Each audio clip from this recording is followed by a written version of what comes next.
Amigos de Legal NEA. Legal NEA es un estudio jurídico corporativo que a través de una red de profesionales altamente calificados asesora y representa a empresas e individuos en la República Argentina y el extranjero. Legal NEA es una fundación que fomenta el acceso a justicia y el desarrollo de la abogacía pro bono. Legal NEA promueve valores. Muy bien, y están con nosotros el doctor José María González y el doctor Maciel. ¿Cómo estamos? ¿Todo bien? Muy bien, muy bien. ¿Todo bien? Está fresquito, ¿eh? Está fresquito, estamos acá está hablando lindo. de ropa de invierno. No nos vamos a quejar del frío, ¿no? No, yo todavía no. De un par de grados menos, capaz que sí, pero ahora está lindo. Bueno, ¿cómo andan en esta semana Pero, muy rara? bien. Una semana rara, semana cortada. El viernes, pero Viernes, recién arrancamos. viernes. Los 2 días fueron inhábiles, ¿no? Ayer y antes de ayer. Acá. Los 2 días fueron inhábiles para Corrientes. Recordemos siempre eso, porque los plazos se computan por jurisdicción, digamos, por espacios físicos. La particularidad de Corrientes es capital, es decir, el interior trabajó normalmente y por lo tanto para nosotros es todo un tema de el registro de los plazos para estar dentro del tiempo que establece la ley para los distintos actos que tenemos que cumplir, ¿no? Pero ayer laburaron, ¿no? O sea, si tienen casos del interior o lo que fuera. Por supuesto, sí. No, en el claro. estudio hicimos una división, algunos el miércoles, otros el jueves, pero todos trabajamos este fin de semana. Lo que no chequeé si Maciel fue o no al estudio. Maciel, ¿qué día le tocó a usted? No, yo suelo ir, pero aparte se Suelo trabaja ir. también. Suelo ir de manera física, digamos, pero hoy en día el trabajo virtual. ¿Esa es la excusa siempre? Yo le digo, Maciel, el tema del trabajo virtual. Encontramos... Y teniendo en cuenta que los plazos federales también no se computaron ayer, digamos, porque... Hizo teletrabajo, Maciel, usted. Hizo teletrabajo. Sí. ¿Usted le cree? Maciel es un lateral. Sí, ese Encontramos estudiando un poco que hay una nueva categoría de abogados que trabajan en estudios jurídicos, que trabajan para estudios jurídicos sin estar adentro de los estudios jurídicos permanentemente. Entonces parece que cómodamente encontró ese lugar. ¿Podríamos hacer Maciel. eso en el periodismo? Un Yo lateral. creo Vos que es sos medio cuestión de probar, lateral, Gamboa. Poco venís al estudio. Y vos, Peloso, también. Y el chaqueño... Más que lateral. Y el chaqueño es un corredor, ¿eh? Llegó Maciel y se fue urgente. Sí, es que Marcelo... No, Se dio Marcelo lugar rápidamente. Pero mi última ausencia por motivo de salud. ¿Cuál de todas? La última. No, la después de la espalda. Sí. Ajá. Nico puede dar fe que yo, cuando usted hacía la entrevista, yo les pasaba los gráficos. Por eso, sos un border. Pasaba información. Usted mismo destacó que pasaba información cuando no estaba, así que bueno. ¿Puedo empezar a hacer eso? ¿Puedo empezar a lateral también. Ese es el concepto, un lateral. Unos Desde la cama voy a ser el lateral. Lateral derecho. Hay un concepto que usaba Nicolás, que es el del pajarito de los Simpsons. Que apretaba un botoncito así. En la planta nuclear. Claro, cuando Homero buscó una alternativa para no ir a trabajar, engordó aún más. Ajá. Y pasó no sé qué peso, entonces tenía que hacer trabajo desde su casa. Y lo único que tenía que apretar era el botoncito yes. Entonces puso un pajarito que le haga ese yes y entonces no hacía nada. Están ahí hasta que decía filtrar no sé qué cosa, yes, y casi explotó la planta nuclear, pero bueno. Esperemos que no pase con Bueno, tema del día: las repercusiones que puede llegar a tener el rechazo del Senado a los pliegos de los aspirantes a jueces de la Corte, los nombrados por decreto.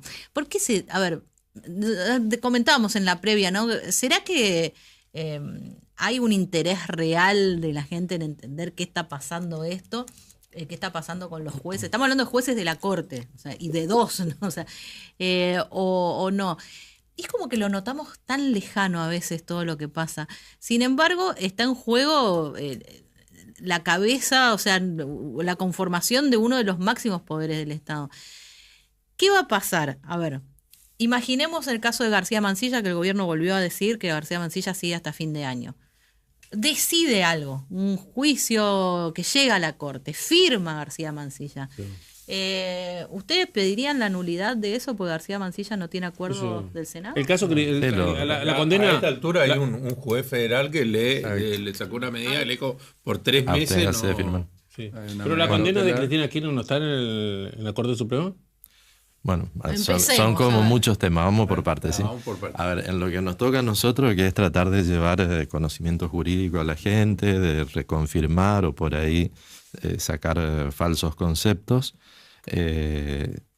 sacando todo componente político, lo que tenemos que decir es que el proceso se desarrolló de designación de jueces, se desarrolló conforme a la reglamentación, reglamentación que está en la Constitución Nacional, por un lado, que establece que el presidente es el que propone a los jueces, que establece que el Senado de la Nación es el que los acepta con los 2/3 del quórum presente, y que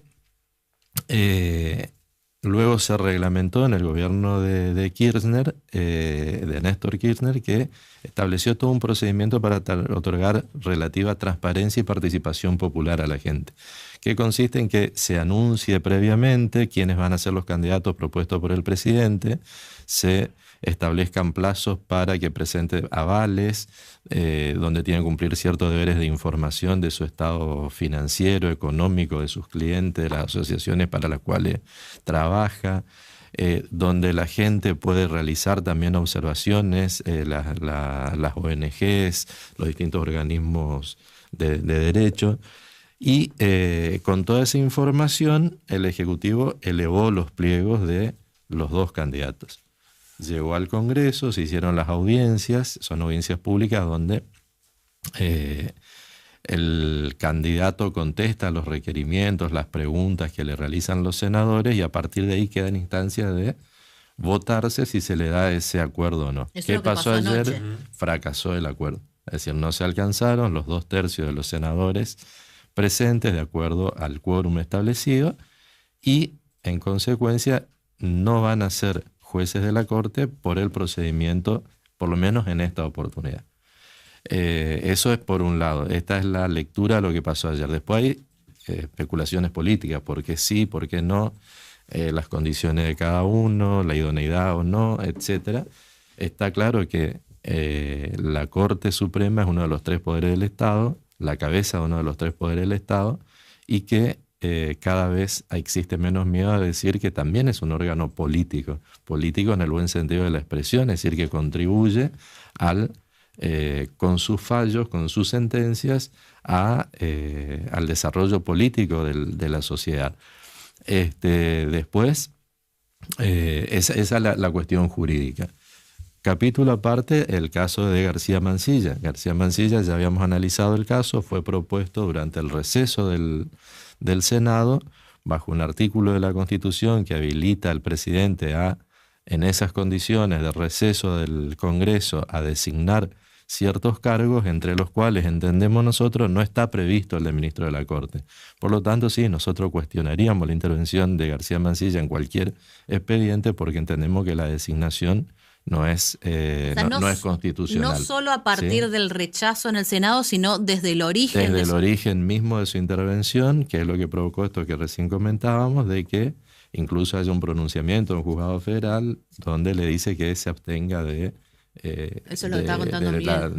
la firma, de la participación en el dictado de sentencia. Pero ¿no te deja un escenario de mucha inseguridad si vos... A ver, si todas las resoluciones que salen de la Corte con intervención de García Mansilla puedan ser objetadas, ¿no quedás en una incertidumbre muy peligrosa? En una incertidumbre porque, recordemos, la Corte Suprema tiene 5 miembros, ¿sí? De acuerdo al estado actual de la legislación, 5 miembros.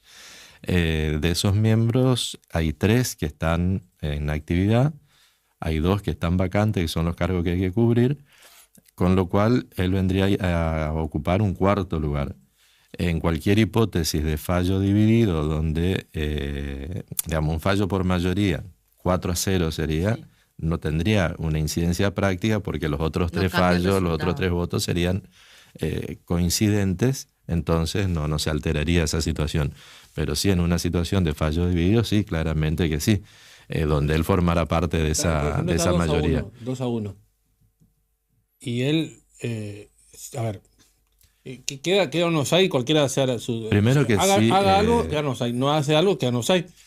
Porque 2-1 va a decir, bueno, hay 4 miembros, 2-1 no tenés que votar. Y pensemos, en la hipótesis contraria. Primero, las votaciones se hacen por mayoría, con lo cual, habiendo 4 ministros, se integra con un 5º. ¿Sí? Sí.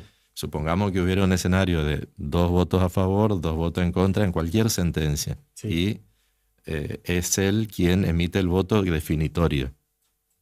Con el que completa, digamos, un camarista. Con el que completa. Bueno, ahí jurídicamente el cuestionamiento es cómo llegó a votar él. Si no hubo previamente una objeción de su participación, va a ser difícil claro, de, o sea, bueno, están 2-1. cuestionarlo. 2-1. ¿No? ¿Qué? ¿Completamos con 2 camaristas o García Mansilla del cuarto? No, hoy por hoy la situación es de total incertidumbre. Por eso creo que la mayor parte de las repercusiones jurídicas de hoy es cómo va a quedar la intervención, porque él tiene una designación hasta que termine la actividad del Senado, es decir, hasta noviembre de este año. Entonces, la verdad que una posición bastante incómoda para él incluso, ya que ya estaba en una posición incómoda, pues recuerden que en esas audiencias había dicho que si él no era con el procedimiento constitucional no iba a asumir. Una de las recriminaciones que se le hacían ayer es que no cumplió su palabra porque ingresó, digamos, por la ventana, si se quiere, a través de esta vía extraordinaria, digamos, por el presidente en comisión. Pero volviendo al caso, se plantea hay una resolución dividida, intervino García Mansilla como juez de la Corte, se plantea que ese fallo tiene, digamos, el voto de un juez que no fue nombrado constitucionalmente. Hago una aclaración ahí, sí. Por eso. La intervención de los jueces se objeta al inicio. Cuando mi expediente va a una cámara, cualquier expediente, o sale sorteado en un juzgado, yo la recusación, que es la herramienta que tengo para apartar un juez, la tengo que hacer al inicio. Si no, ya se perdió la oportunidad. Si no se perdió, precluyó, decimos, se perdió la oportunidad procesal de hacerlo. Lo que ustedes están planteando es decir, bueno, sería revisable con posterioridad, sería un lío más grande. ¿Sería revisable con posterioridad todo aquello donde él hubiera intervenido? No. Yo creo que en principio no, porque la potestad es de la parte de consentir o no su intervención. Por eso hacía referencia a que desde el decreto sería. Exactamente. Bueno, pero a la larga, No ¿quién es es la Corte? La misma Corte que hoy está objetada es la que tiene que resolver. A la larga sí. A la larga la cuestión es de que toda cuestión judicial tiene la potencialidad de llegar en algún momento a que sea decidida por la Corte Suprema de Justicia. Es extraordinaria, no llegan todos los casos claramente, pero sí, hipotéticamente... ¿Un conflicto de poderes no hace un persaltum y va directo a la Corte? ¿Acá hay un conflicto de poderes o no? No, yo creo que no hay un conflicto. El conflicto de poderes... ¿Tres poderes están involucrados? Yo creo que conflicto de poderes hay cuando precisamente no está clara la intervención de cada uno en esto. Acá lo que está cuestionado es la actuación de uno de los ministros que integra uno de los poderes. Me parece que no es una cuestión de conflicto de poder en términos jurídicos, que existe conflicto en el proceso de discusión y designación, sí. Pero técnicamente entiendo que no hay un conflicto entre el Ejecutivo y el Legislativo y el Judicial, o en cualquiera de esas combinaciones. García Mansilla. ¿Perdón? El último día antes. 3 días antes 2 o 3 días antes del inicio de las sesiones. O sea, sobre fines de febrero. Que es la gran carga especulativa que tiene. Legalmente estaba dentro de los plazos, por lo cual Milei le podía nombrar. Exacto. Pero lo nombró vos podés nombrar mientras el Congreso no esté laburando. Recordemos que nombró a los dos. ¿Sí? Que cuando llegó la designación a la Corte paró la toma de juramento que lo tiene que hacer la Corte al hijo, porque el hijo tiene la particularidad de que es juez y por lo tanto estaba con una licencia otorgada y que por lo tanto tenía que referirse a esa situación la Corte. Entonces le tomó juramento solo a García Mansilla. Yo le digo, a ver, vamos, yo sé que esto es político y que usted habla del término jurídico nada más. Milei tenía la potestad porque estaba en el receso del Congreso. Pero el Congreso terminaba sus vacaciones 2 días después que firmó el decreto. Es decir, lo hizo adrede, lo hizo a propósito. Y este conflicto nos lleva a eso que hizo Milei nos lleva a esta situación ahora, con un Congreso, con una Cámara de Senadores que rechaza en 2/3 al mismo que el presidente propuso sobre la hora, sobre la campana. A ver, lo propuso hace un montón, lo propuso hace un año, lo designó. Bueno, qué sé yo. Firmó el decreto 2 días antes que el Congreso empiece a laburar. La verdad, viéndolo acá, desde el punto de vista de, a ver, cómo lo veo yo, esto es más o menos parecido a lo que nos pasó a la Argentina en el 2001, con la cantidad de presidentes, 2001, 2002, con esa designación de presidente en forma consecutiva, en las cuales vos no sabías quién gobernaba Argentina. Bueno, ¿quién gobierna el poder? Porque ¿quién es o no es, digamos, un integrante del máximo órgano de la justicia argentina? Porque estamos hablando del máximo órgano de la justicia argentina. Según tiene la una Corte, equivalencia similar al Ejecutivo. Sí, estamos en igualdad de poderes, digamos, ¿no es cierto? Según la Corte, con 3 miembros puede funcionar. De hecho, y tuvo un gesto bastante importante por la gran cantidad de fallos que sacó funcionando con 3 ministros. Y con los procedimientos de subrogancia, se llama, que son los periodos donde esas 2 vacantes son cubiertos por caso transitoriamente por otros jueces de Cámara, ¿no? Existen los mecanismos. Yo no creo que esté en riesgo eso, pero sí que es de una desprolijidad institucional muy grande, que lo único que trae es más confusión. Yo imagino al oyente que está del otro lado hoy, no sé cuánto de lo que estamos hablando puedo llegar a captar, porque se mezcla o el dato político, la convicción política o la afinidad política tapa lo institucional e incluso tapa lo técnico, que es lo nuestro, que es lo jurídico, ¿no? Lo que tenemos que entender es esto: el procedimiento normal se cayó en el último paso, que es cuando los senadores tienen que dar el ok. Hoy tenemos al hijo fuera y tenemos a García Mansilla integrando una corte hasta noviembre formalmente, y no nos genera esta incertidumbre, decir, bueno, ¿de qué manera va a cumplir su tarea una persona que está cuestionada desde su propia ¿Él puede designación? renunciar? Sí, le toca litigar, doctor. ¿Usted cuestionaría Desde el inicio. Desde el inicio.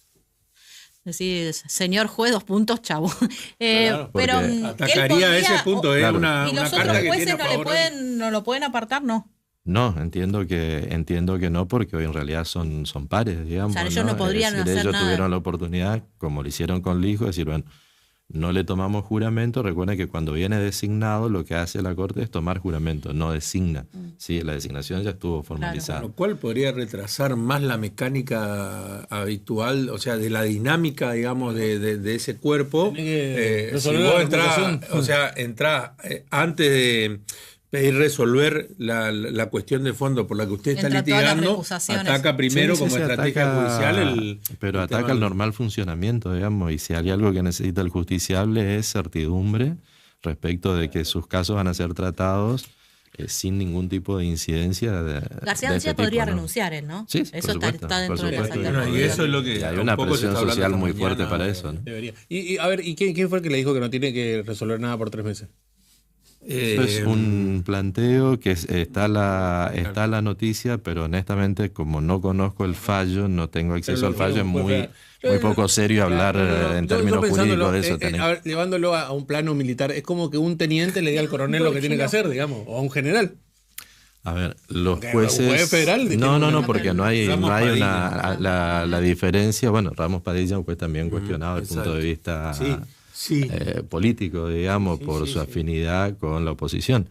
En el Poder Judicial no existe, como en la comparación que vos haces con las Fuerzas Armadas, no existe un deber de obediencia. Cada juez, desde el primer juez, desde un juez de paz hacia los ministros de la Corte, tiene una autonomía y una independencia decisional.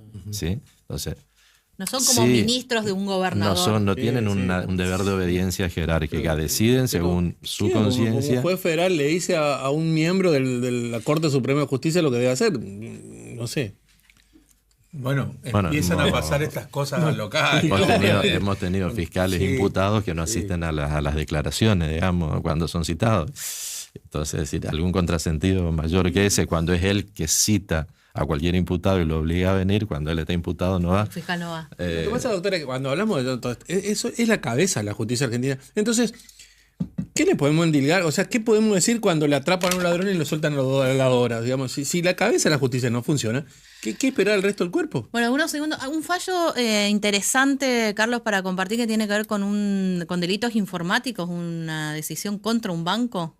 Sí, que tiene que ver con respecto a cuestiones de responsabilidad y cuestiones técnicas, y viene al pie también respecto a estas aplicaciones que generan a partir de una foto una imagen de una caricatura, un dibujo animado, y las implicancias legales que tienen esas cuestiones, las problemáticas que pueden surgir respecto al uso de los datos biométricos que utilizan esas aplicaciones, Ay, yo vi una campaña que decía, no sé, Chibi se llama, o Chibi, Nico, es como es la aplicación esa que te hace como el caricatura. Sí, bueno, decía, no se saquen la foto, no la conviertan porque te están robando los datos, pero así viene pasando desde hace un montón. ¿No viste la publicación de Legalnet entonces?